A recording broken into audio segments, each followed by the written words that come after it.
Hello friends, welcome back to my channel Gyan Sankalp. तो friends, हम ये यूथ पब्लिकेशन के एग्ज़ाम पॉइंटनेट से कंप्लीट इंडियन कॉन्स्टिट्यूशन का रिवीजन कर रहे हैं। इसके कई सारे पार्ट ऑलरेडी मैंने डाल रखा है। अगर आपने वो नहीं देखा तो आज प्लीज़ आप उसे देख लीजिए। आपके लिए काफ़ी बेनिफिशियल क्लासेस हैं ये सारी, और प्लेलिस्ट बनी हुई है, तो आप एक साथ सारे को 20 से मतलब हर वीडियो 15-20 मिनट, कोई 10 मिनट, इस तरीके से है तो आपका कंप्लीट रिवीजन हो जाएगा। चलिए स्टार्ट करते हैं। आज की क्लास में हमें देखना है केंद्रीय सतर्कता आयोग। तो देखते हैं क्या क्या इससे। सबसे पहले तो यही क्वेश्चन आपने कई बार देखा होगा कि केंद्रीय सतर्कता आयोग का गठन किस समिति के द्वारा हुआ है। ठीक है, तो फ्रेंड्स, अगर पहली बार चैनल पे आए तो प्लीज़ चैनल को सब्सक्राइब कर लीजिएगा। जब सब्सक्राइब कीजिएगा तो बेल आइकन को प्रेस कीजिएगा, ताकि जब भी मैं आगे वीडियो डालूंगी तो आपको नोटिफिकेशन मिल जाएगा। मेरे चैनल पे आपको पॉलिटिकल साइंस की क्लासेस दी जाती है, साथ ही साथ हिस्ट्री की भी काफ़ी सारी क्लासेस ले रखी है मैंने। प्लेलिस्ट बनी हुई है फ्रेंड, आप देख सकते हो। आपके लिए काफ़ी बेनिफिशियल, किसी भी स्टेट से हो, काफ़ी हेल्प करने वाला है ये क्लास। चलिए, और वीडियो पसंद आती है तो प्लीज़ लाइक ज़रूर करें। केंद्रीय सतर्कता आयोग का गठन किस समिति के द्वारा हुआ? सबसे पहला तो यही क्वेश्चन आता है, कब हुआ था संथानम समिति के, और कब, किस वर्ष हुआ था? ये भी कई बार आपने देखा होगा। 64 में संथानम समिति का गठन किस वर्ष किया गया था? 1964 में। केंद्रीय सतर्कता आयोग का गठन 64 में किस उद्देश्य से, हाँ, किस उद्देश्य से किया गया था ये भी पूछा जाता था, भ्रष्टाचार को रोकने के लिए। आगे है 1964 में केंद्रीय सतर्कता आयोग का गठन किस प्रकार किया गया था? तो केंद्र सरकार द्वारा पारित एक प्रस्ताव के द्वारा क्या हुआ था? कैसे हुआ था? केंद्रीय सरकार द्वारा प्रस्ताव मतलब पारित एक प्रस्ताव के द्वारा हुआ था। उच्चतम न्यायालय के निर्णयानुसार किस अध्यादेश के तहत केंद्रीय सतर्कता आयोग को सांविधिक दर्जा प्रदान किया गया है? तो केंद्रीय सतर्कता आयोग अध्यादेश 1998 के तहत। भारत सरकार केंद्रीय सतर्कता आयोग का वर्ष 2004 में किस प्रकार की एजेंसी के रूप में अधिकृत किया गया? तो नामित एजेंसी के रूप में किया गया है। केंद्रीय सतर्कता आयोग किस वर्ष से संसद द्वारा सांविधिक हुआ था? तो वर्ष 2003 द्वारा सांविधिक निकाय का दर्जा, ये भी पूछा जा सकता है। सांविधिक निकाय का दर्जा सीवीसी को कब प्राप्त हुआ था? 2003 में हुआ था। आगे है, केंद्रीय सतर्कता आयोग की संरचना किस प्रकार की है? तो बहुसदस्यीय, मतलब इसमें मतलब एक सदस्य नहीं, कई सदस्य होते हैं, उसको बहुसदस्यीय बोलते हैं। केंद्रीय सतर्कता आयोग की संरचना में कौन कौन शामिल है? ये भी पूछा जा सकता है। आजकल 4 क्वेश्चन ही 4 लाइन में पूछा जाए, इसमें से कौन सा उसके बारे में सही है? तो इसमें एक केंद्रीय सतर्कता आयुक्त यानी अध्यक्ष होते हैं, और 2 से अधिक सतर्कता आयुक्त होते हैं। एक अध्यक्ष होंगे और 2 या 2 से अधिक उसके सदस्य होंगे। केंद्रीय सतर्कता आयुक्त एवं अन्य सतर्कता आयुक्त की नियुक्ति किसके द्वारा की जाती है? तो राष्ट्रपति द्वारा एक 3 सदस्यीय समिति की सिफारिश पे, मतलब राष्ट्रपति होते हैं और साथ में 3 सदस्य होते हैं, उनकी सिफारिश पे इसके सदस्यों की वो होता है, चुनाव होता है। और सीवीसी के अध्यक्ष एवं सदस्यों की नियुक्ति के लिए जिस समिति का गठन किया जाता है, उसमें कौन कौन शामिल होते हैं?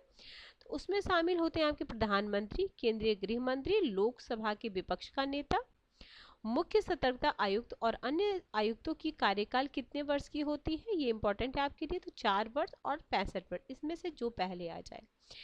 आगे है, केंद्रीय सतर्कता आयुक्त एवं किसी अन्य सतर्कता आयुक्त को किसके द्वारा और उनके पद से हटाया जा सकता है? किसके द्वारा उनको पद से हटाया जा सकता है? तो राष्ट्रपति के द्वारा।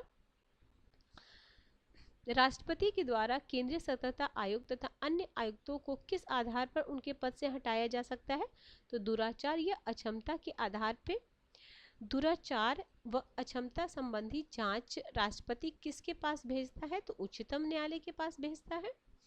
केंद्रीय सतर्कता आयुक्त के वेतन, भत्ते और अन्य सेवा शर्तें किसके समान है? तो संघ लोक सेवा आयोग के अध्यक्ष के समान है। केंद्रीय सतर्कता आयोग के कार्य, तो भ्रष्टाचार निवारक अधिनियम 1988 के तहत जांच से संबंधित दिल्ली विशेष पुलिस स्थापना के कार्यों की देखरेख करना, केंद्रीय सरकार या उसके प्राधिकरण की किसी कर्मचारी द्वारा भ्रष्टाचार निवारक अधिनियम 1988 के तहत कोई अपराध किया गया हो, मनी लॉन्ड्रिंग प्रिवेंशन अधिनियम, ये भी पूछा। ये सब जो अधिनियम है ना, निवारक निरोधी, इसको भी आपको टाइम याद रखना चाहिए। 2002 के तहत केंद्रीय सतर्कता आयोग जिस कार्य में संदेह हो उसे कार्य की सूचना प्राप्त करने का विशेषाधिकार है। केंद्र सरकार के मंत्रालय एवं प्राधिकरणों की सतर्कता प्रशासन पर नजर रखना।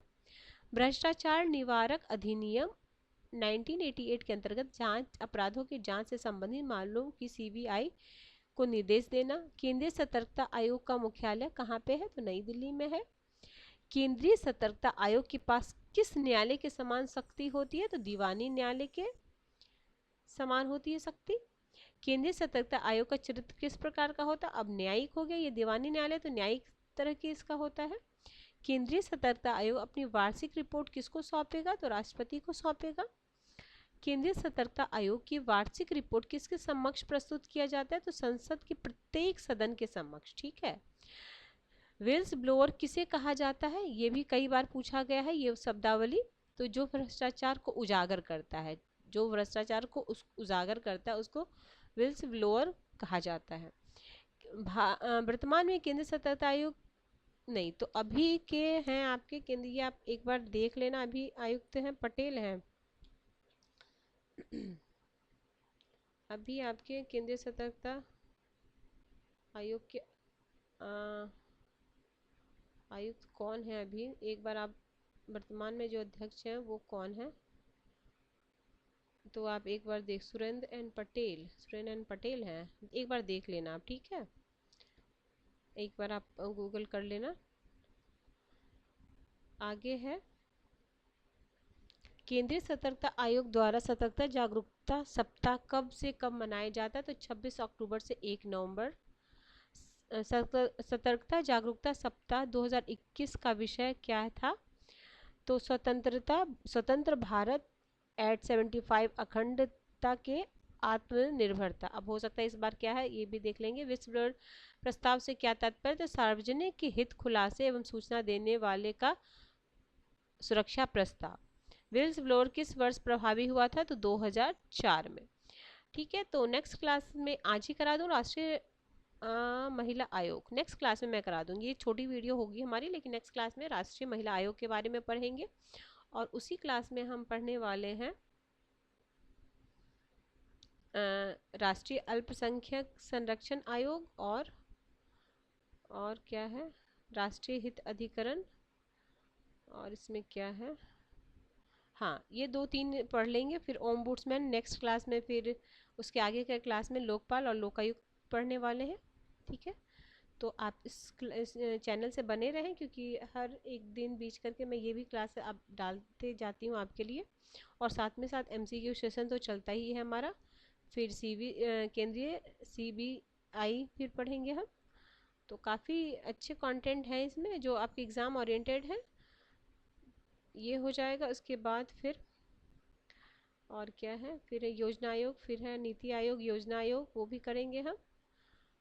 स्वतंत्रता क्या है, हाँ स्वतंत्रता से पूर्व विधि आयोग, जो विधि आयोग बना था वो।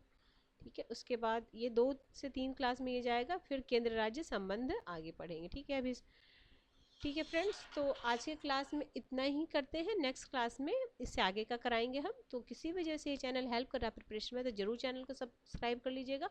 और जब सब्सक्राइब कीजिएगा तो बेल आइकन को प्रेस कीजिएगा, ताकि जब भी मैं आगे वीडियो डालूंगी तो आपको नोटिफिकेशन मिल जाएगा। और वीडियो पसंद आते तो प्लीज़ लाइक ज़रूर करें। मिलते हैं हम नेक्स्ट वीडियो में। Till then bye bye, keep watching and keep sharing.